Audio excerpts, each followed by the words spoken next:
सर्व दुर्गांचा नाश केला, म्हणून त्याला पुरंदर असं नाव प्राप्त झालं.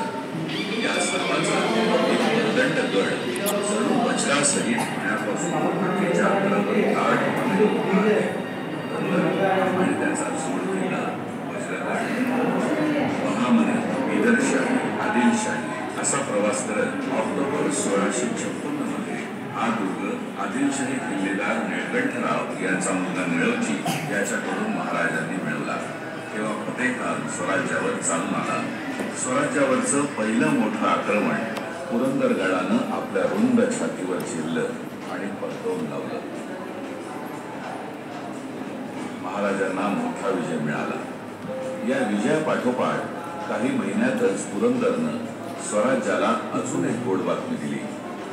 14 मे 1657 पुरंदरावर शंभूराजांचा जन्म झाला.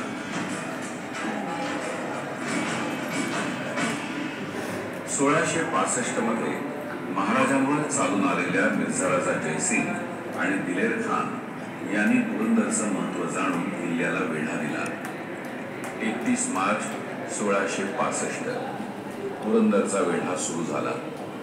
उत्तरेकडून नारायणपूरच्या दिशेनं खुद्द मिर्झा राजे आणि दिलेर खाननं छावणी टाकली, तर पुरंदरच्या पिछाडीवर म्हणजे दक्षिणेकडून दाऊद खान, रायसिंग राठोड, रामसिंग वगैरे मोर्चे लावून बसले.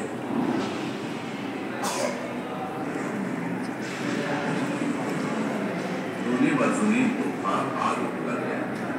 गडावरूनही तितकंच तिखट उत्तर मिळायला लागलं, कारण किल्ल्यावर नवीनच नामजात झालेला मोरा होताच तिथल्या तिखट.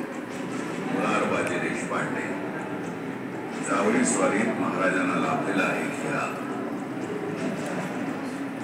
पुरंदर आणि वज्रगड हे जोड किल्ले होते. वज्रगड पडल्यास पुरंदर जिंकणं सोपं होईल हे दिलेर खानानं ओळखलं. त्यानं त्याचं पूर्ण लक्ष वज्रगडावर केंद्रित केलं. 3 प्रचंड तोफा त्यानं वरती चढवायला सुरुवात केली. अब्दुल्ला खान, फतेह लष्कर आणि महेली तिन्ही अगडबंब तोफा प्रत्येकी 3-3 दिवस झगडून एका पाठोपाठ एक करत दिलेर खानला हव्या त्या ठिकाणी पोहोचल्या.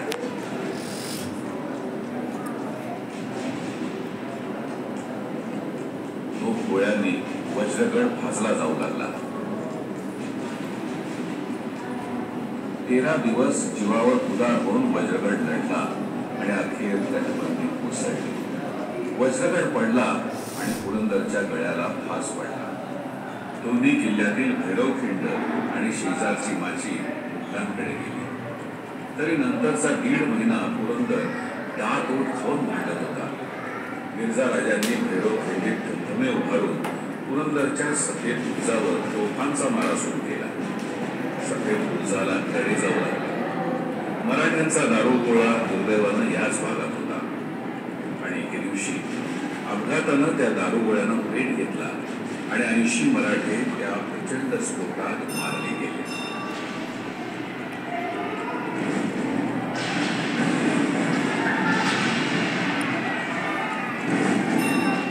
काळा बुरुजही 6 दिवसांनी पडला आणि पुरंदरची माची मुघलांकडे आली.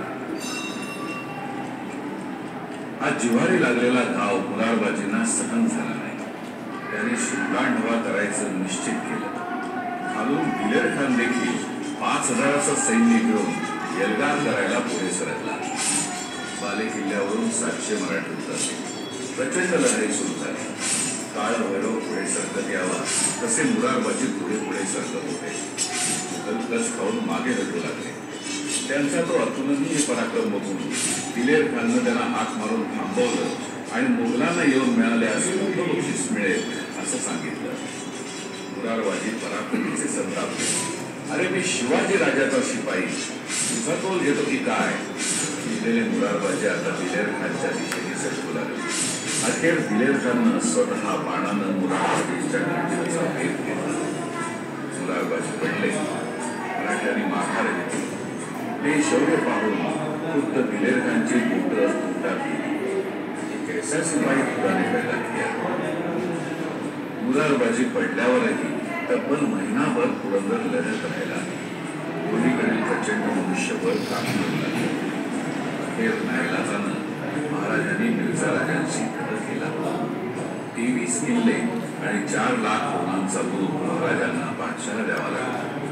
हा डाव मिर्झा राजांनी जरी जिंकला असला तरी पुरंदरच्या पुरंदरांनी आपलं नाव इतिहासात कायम